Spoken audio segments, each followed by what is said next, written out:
to the community in the digital age. Explore new ideas and new worlds here on Arizona PBS, a community service of Arizona State University.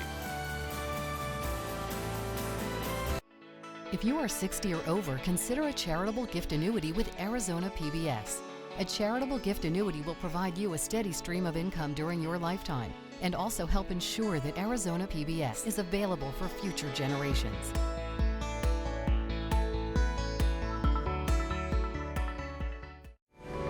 Coming up next on Arizona PBS, Life and World.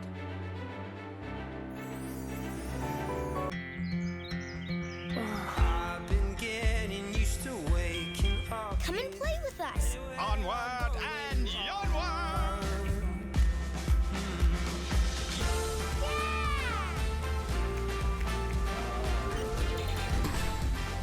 Good ideas open up a whole new world of possibilities. The more you know about history, the more you know about yourself. The sky is the limit.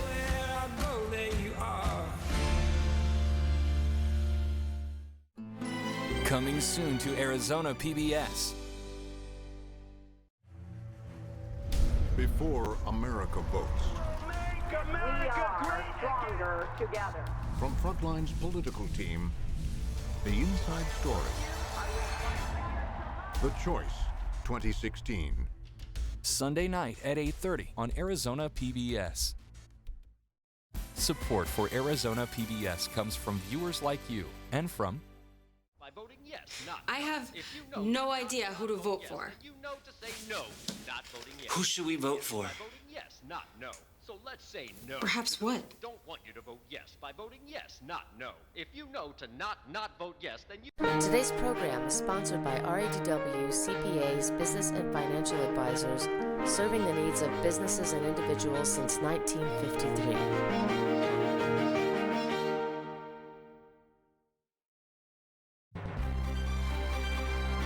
From the Cronkite Studios in downtown Phoenix, this is Cronkite News. On the heels of a scathing report on patient care, the Phoenix Veterans Affairs Hospital welcomes a new controversial director. I just want to know that they're okay and what they're doing to see if I want to go to an event or something. Teaching has changed throughout the digital age, why some teachers don't want to connect with their students on social media. And some college students are taking a class alongside prison inmates. Find out about the lessons learned behind bars. Cronkite News starts now. Good evening and welcome to Cronkite News on Arizona PBS. I'm Carla Liriano. And I'm Cassie Ronda. Thank you for joining us. The Phoenix VA Hospital presented its 7th new director in just 3 years today. Rima Ann Nelson met with both Senator John McCain and Representative Ann Kirkpatrick before a news conference. Jesse Canales has the reaction to the VA's new leader. Senator John McCain released a statement today expressing concerns about Nelson's resume. She was in charge of the St. Louis VA, which had similar mismanagement issues at the Phoenix VA. Representative Kirkpatrick had similar issues, calling the appointment deeply flawed. The Office of Inspector General's report released Tuesday shows that there continues to be persistent delays in care and patient consults at the Phoenix VA hospital, thousands as recently as March. Today, the Phoenix VA presented a new permanent director to address the issues presented in the report about the system-wide problems found in 2014. Nelson was previously in charge of the St. Louis VA. St. Louis actually has many similarities to the Phoenix VA system in terms of complexity, size, and scope. And it's there that we actually saw decisive leadership on the part of Ms. Nelson. During her time in charge of the St. Louis VA, more than 1,800 veterans were exposed to hepatitis B and C, as well as HIV from a breach of VA cleaning protocols. Staff were not following VA protocol on cleaning dental equipment. She immediately took action where she stopped the services in the dental clinic. Nelson said she will do the same in Phoenix if she has to. I cannot guarantee you quality and safety. When you walk into your VA, I'm going to shut things down. I'm a nurse, that's my background. And I want our employees to feel that they work within a culture of safety. Shulkin said the report by the Office of Inspector General's information was outdated because they have hired over 700 new employees, but they still need more schedulers. We are short medical schedulers. We have way too many vacancies, and there still are too many vacancies. It's one of the things that was pointed out in the Office of Inspector General report. Some veterans say they still haven't seen many changes with scheduling since 2 years ago. Nothing's really changed. The wait times are still taking forever. The budget's increasing. Care hasn't improved. Wait times haven't improved. Dobson says the choice card system will make it easier for veterans to schedule appointments at other patient care facilities. Maureen McCarthy was also presented as the new Chief of Staff for the Phoenix VA healthcare system. Nelson and McCarthy toured the hospital after the press conference. In the Broadcast Center, Jessica Nollis, Cronkite News. Governor Doug Ducey endorsed Pinal County Sheriff Paul Babu for the 1st Congressional District. Ducey praised Babu's fight against drug and human smuggling in his time as sheriff. Babu is an Iraq war veteran and spent 20 years in the Army National Guard before being elected as sheriff in 2008. The sheriff faces off against Democratic nominee Tom O'Halloran in November. The life of Governor Rose Mofford will be celebrated later this month. Family and friends of Governor Mofford will hold a public memorial service on October 30th. The service will be at the Orpheum Theater in downtown Phoenix.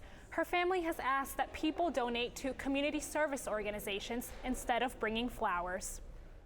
The Supreme Court traditionally starts its session on the first Monday in October, but justices delayed the first arguments until Tuesday because of the Jewish holiday of Rosh Hashanah. The late start is not the only thing different about this term at the High Court, as Dylan Eddy tells us from our Washington Bureau. This year's Supreme Court term is just 2 days old, but it's already proving to be unusual. The court began hearing arguments yesterday with just 8 justices on the bench and just 1 Arizona case so far on the docket. Since the death of Antonin Scalia in February, the court has been short-handed. The Senate has refused to consider Judge Merrick Garland, the man President Barack Obama nominated to take Scalia's place. Senate leaders said the next president should make this decision. If Trump wins, he'll nominate somebody in January. If Clinton wins, she'd rather let the Garland nomination lapse. She can then nominate who she wants. The vacancy isn't the only thing that makes the 2016 term a far cry from previous years. Currently, only 1 case from Arizona has made the cut, Goodyear versus Hager, which challenges fines assessed in a product liability case. That's a change from recent years when Arizona lawyers were a relatively common presence before the justices, arguing over immigration, redistricting, and voter rights. Arizona legislature has done some very extreme things in the areas of immigration, for example, or redistricting. But there's still time for Arizona cases to make their way onto the docket. Experts say 2 abortion cases are currently in the pipeline from the state. While there are few Arizona cases on the docket, there are cases that will affect the state. On Monday, the justices let stand a ruling out of Texas that blocked the Obama administration's expansion of its deferred deportation policies. Reporting from the Supreme Court, Dylan Eddy, Cronkite News. Governor Doug Ducey continues his 4-day Canada trip, today speaking in Ontario. Ducey spoke to the Canadian Club Toronto on the economic relationship between Arizona and Canadian cities.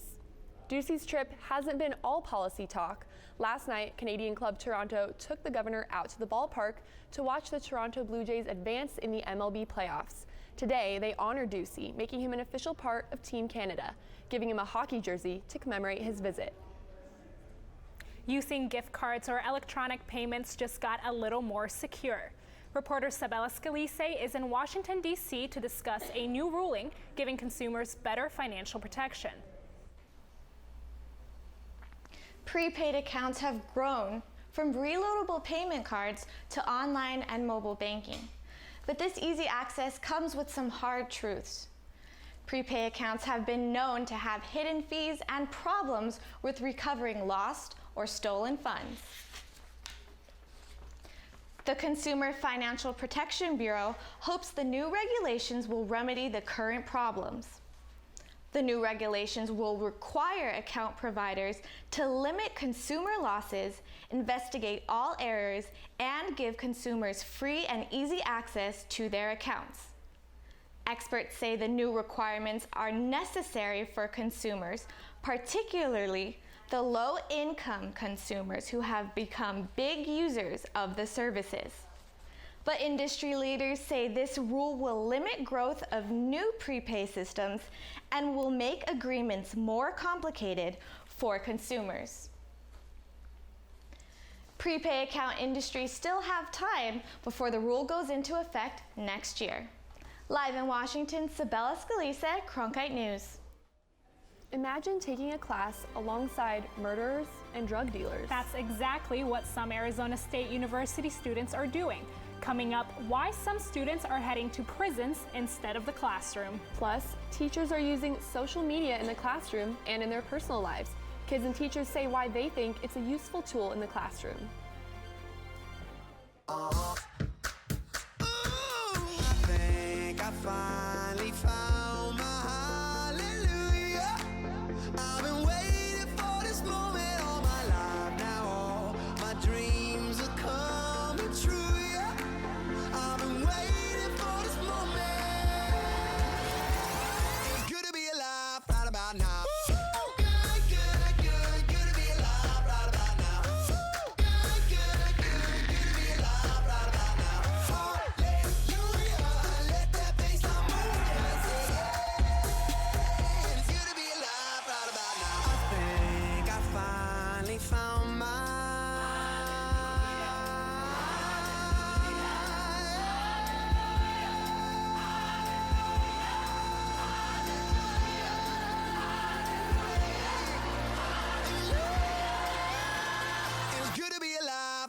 Now. Tickets are now available for the annual Walter Cronkite Award for Excellence in Journalism Luncheon, held Monday, November 21st at the Sheraton Grand Phoenix. Join media industry and community leaders in honoring this year's recipient, award-winning journalist and CBS Evening News anchor Scott Pelley. The annual Walter Cronkite Award for Excellence in Journalism Luncheon. cronkite.asu.edu/luncheon. A new international program is starting its second semester at ASU and has students earning credits alongside prisoners behind bars. Former students talked with reporter Joey Carrera about what it's like to learn alongside inmates serving time. While traveling nearly 60 miles for a 3-hour class held in a prison may seem like an awful sentence, students who took the new Inside Out class feel like they hardly served enough time. You have all these judgments about a prison, so you expect to walk in and see someone that's all tatted up and someone that just looks angry at you. But after meeting just once a week for 3 hours, students on both sides of the bars formed close bonds, learning about the criminal justice system together. Temple University professor Lori Pompa developed the dual program in 1997. Since then, it has spread across the United States and around the world. They have the opportunity to go inside the prison setting, to learn about these issues with people who are incarcerated, who've gone through the system. And then at the same time, these people that are in the system get to learn what it's like to be a college student. Last spring was the first time the course was offered at Arizona State University. More than 80 students applied, but only 20 were chosen. As for the inmates, the Arizona Department of Corrections offered up a list of 20 screened inmates with a variety of criminal pasts. This is medium security prison. We have safeguards in place that they have not engaged in any sort of misconduct within the last year or so. They can't have a crime of a sexual nature. The students I spoke with all take criminal justice classes, but when it came to learning behind bars, they had no idea what it would be like in the big house or the connections they would have with their fellow classmates. It's kind of crazy, you know, a prisoner who has supposedly done some heinous crime could be a support system for someone going through a really tough time. The assignments and projects have been turned in and graded, but the experience will be locked in their hearts. It's a once-in-a-lifetime opportunity, and that it'll be with me for the rest of my life. Part of the course is to design and develop improvements for the incarceration system. Today, the former students learned that their projects will be used to help prisoners. Joey Carrera, Cronkite News. A Glendale football player will be honored with a prestigious high school award. Matthew Mitchell is one of 5 football players out of more than 1 million to win a 2016 National Football Foundation High School Scholar Athlete Award. Mitchell is being honored for his academic and athletic success while attending Joy Christian High School. Mitchell, who is currently attending Phoenix College, will be honored in New York City in December. Governor Doug Ducey went on Twitter to celebrate World Teachers Day. He tweeted out, quote, "We can't say it enough. Thank you for all you do to teach and inspire kids across America," end quote. Navigating social media can be especially difficult for teachers. Where do you draw the line between communication and complication? Cronkite News reporter Alicia Gonzalez helps answer that question. I spent some time at Vista College Prep to see how teachers are using social media. I found many use it in their personal life, but keep it separate from their professional one.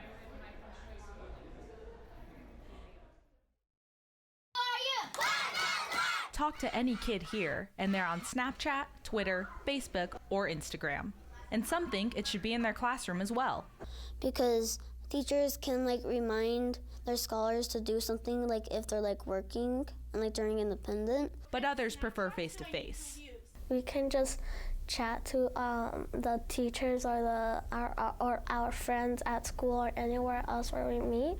An online survey conducted back in April 2016 by the Harris Poll on behalf of the University of Phoenix found that 83% of K-12 teachers use social media in their personal lives, but only 35% use it professionally to communicate with colleagues, students, and parents. The poll had about 1,000 responses. Third grade teacher Angela Coleman thinks connecting on social blurs the lines. Just the professional versus personal relationship. I want the relationship with everyone here at VCP to be professional with my scholars, and I'm not their peer. I want to be seen as their teacher, and I want to be seen as that role model rather than a friend in their life. Sam Shapiro, the school's manager of special projects, says the school's current policy doesn't allow teachers and students to become friends on social platforms. I think in an academic setting, there's existing platforms that can probably do that for a school better than Facebook can. So whether it's Blackboard, where you can actually share attachments and comment on them and kind of have an academic discourse there, I think that'd be a more appropriate place to do it. And the students share their concern. If one teacher shares a photo that if she's confused about it to another teacher, and the scholars might see it about a test, and the scholars might get the answers for the test. Shapiro also said he thinks everyone's still trying to figure out what the best policy is. But until then, they want to err on the side of caution. In the Broadcast Center, Alicia Gonzalez, Cronkite News. Rubber is one of the country's biggest imports. But a new way to get the raw material may be right here in Arizona. Coming up, how one desert crop could decrease the import of rubber. Plus, we have sunny skies and we're in the 80s. What more can I say? It's the perfect forecast. We'll have the rest of it for you coming up after the break. 1, 2, 3, 4, 5. I'm always searching to feel like I fit into something. We are the people that we are because of our past.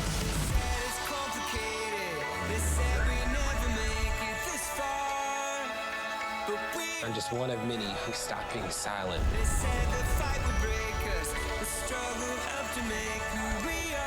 It's just proof of how far we have come. Make sure in all the hustle and bustle, we don't lose sight of why we're here. It all boils down to communicating the lives we live. If you look closely, they've got a story to tell. It connects with you in a very deep way. We wish you love, peace, and soul. Come with us on this great adventure. One of the United States' biggest imports just became domesticated, rubber, and it's happening right here in the desert. Cronkite News reporter David Caltabiano shows us how. Yeah, it's called Waiuli, and it could be the next biggest source of natural rubber, which could help local businesses save money. What looks like a field of shrubs in the daisy family is actually a domestic form of natural rubber called Waiuli. According to a 2014 study, the United States is only second to China in natural rubber imports, taking in 11% of the total natural rubber available, which brings us to Arizona. and it does very well in Arizona. Well, might be an understatement, which is why Pan Aridus has patent seeds of Waiuli in Arizona. All the production that is in the U.S. at this point is in Arizona. Pan Aridus grows its own Waiuli as well as harvests it for research. That's what this machine does. It takes the Waiuli that was in that field and measures how much rubber is in each crop. But the rubber is the unseen. Measurements taken because the rubber is microscopic. Techniques that have CEO Mike Fraley excited about their work. We're groundbreaking. Poured, stirred, and strained. And after it's pressed, you get natural rubber, a commodity that's in tires and medical equipment that the U.S. gets overseas. We import every pound of natural rubber that we consume in this nation. That same study revealed that the United States imported over $2.1 billion worth of natural rubber. Natural rubber that we usually import from tropical regions from Hevea trees, which Fraley believes could eventually be a problem. This shortfall is going to have very big implications on the consumer and those that make products from natural rubber. Waiuli and what we're doing at Pan Aridus has the only viable means to start meeting that shortfall, which is imminent. Pan Aridus has also partnered with Cooper Tires, and they've already tested a tire with Waiuli natural rubber in them. Live in downtown Phoenix, David Coltibiano, Cronkite News. Thousands of people are preparing to evacuate after officials in the southeast declared a state of emergency in preparation for Hurricane Matthew. The hurricane is crossing over Cuba and will be headed to Florida and the Carolinas this weekend. President Obama is urging Florida residents to take Hurricane Matthew seriously. Florida Governor Rick Scott says the state could face its biggest evacuation in history. Florida hasn't seen a hurricane this powerful in over a decade, and airlines are already preparing to cancel flights from Florida to North Carolina and allowing passengers to change their flights without a penalty. And check out this eerie photo of Hurricane Matthew going over Haiti. The photo of the hurricane appears in the shape of a skull with a red eye. A little scary, but so is the storm as it nears landfall in the Florida area. Joey Carrera is tracking Hurricane Matthew for us.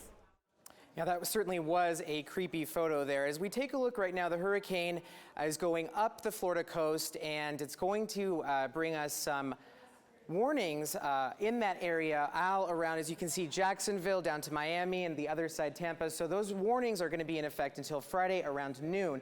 Taking it back to our region, you can see that there's still a low pressure front and cooler temperatures to the north of our state, 60 degrees in Flagstaff, 89 in Tucson, 89 in Yuma. And as we look at the valley, you can see that temperatures are getting a little bit hotter.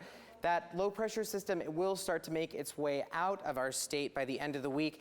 91 in Paradise Valley, 88 in Phoenix, 84 in Deer Valley.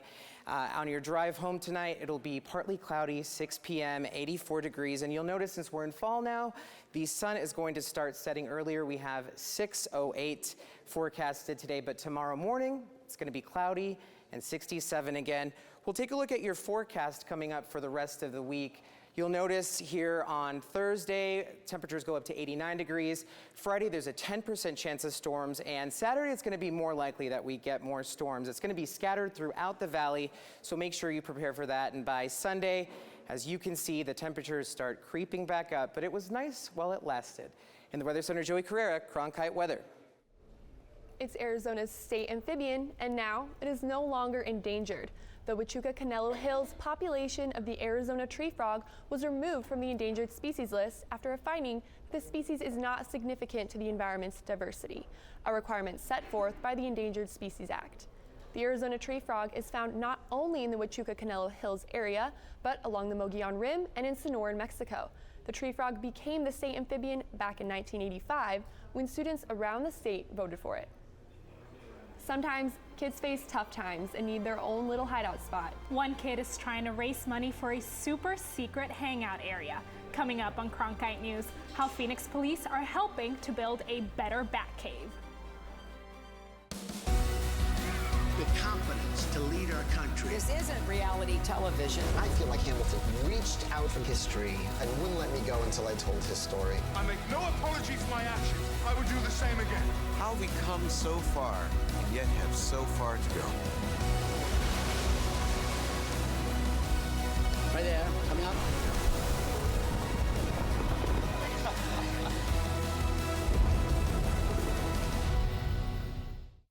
In 1920s Melbourne, Careful with the hand luggage. My pistol's in there somewhere and it may still be loaded. Phryne Fisher is a detective. Things could get interesting around here.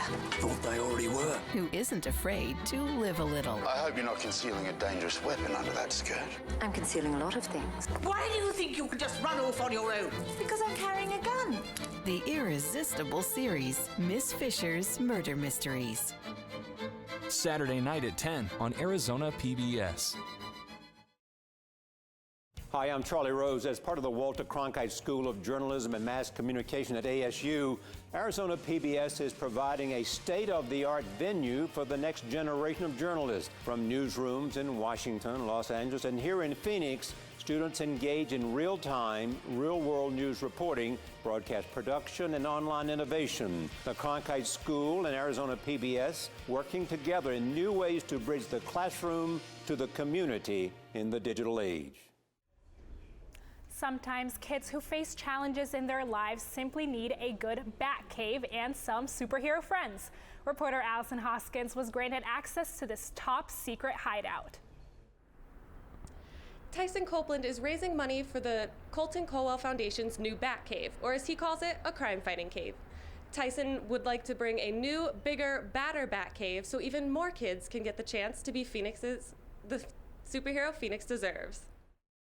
Kids that have like issues and everything come here and it brightens their days. The foundation was created after Charles Kent met a terminally ill 3-year-old named Colton Cowell and gave him a ride in his Batmobile. After Colton's passing, the foundation opened to let other kids experience the joy Colton did. Tyson Copeland is once again partnering with the Phoenix Police Department to raise even more money than last year.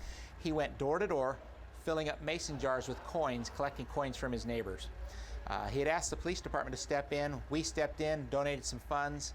This year they came back and said, can you help us again? So here we are. Last year, Tyson raised $20,000. We'd like to double that this year. Tyson, alongside the police department and MidFirst Bank, want to get this bigger crime-fighting cave so that more kids can get the experience of a lifetime. The adventure begins with the kids finding out the Joker burned down the Batcave. But little do they know, they're standing right above a second secret Batcave.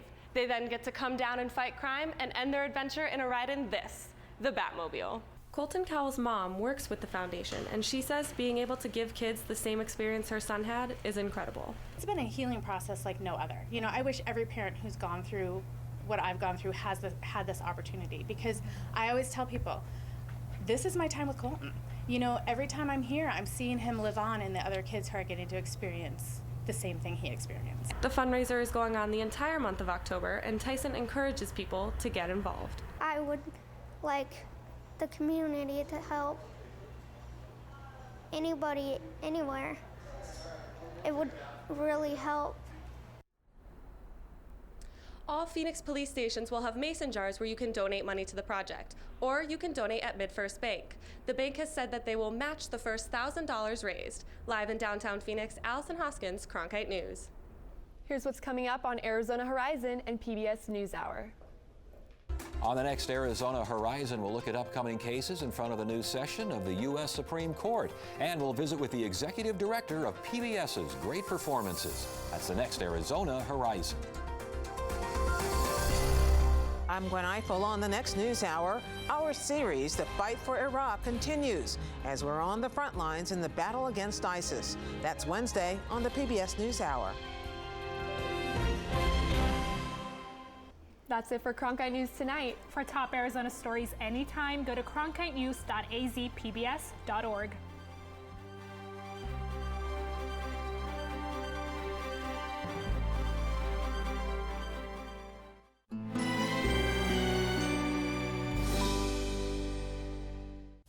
Homo sapiens.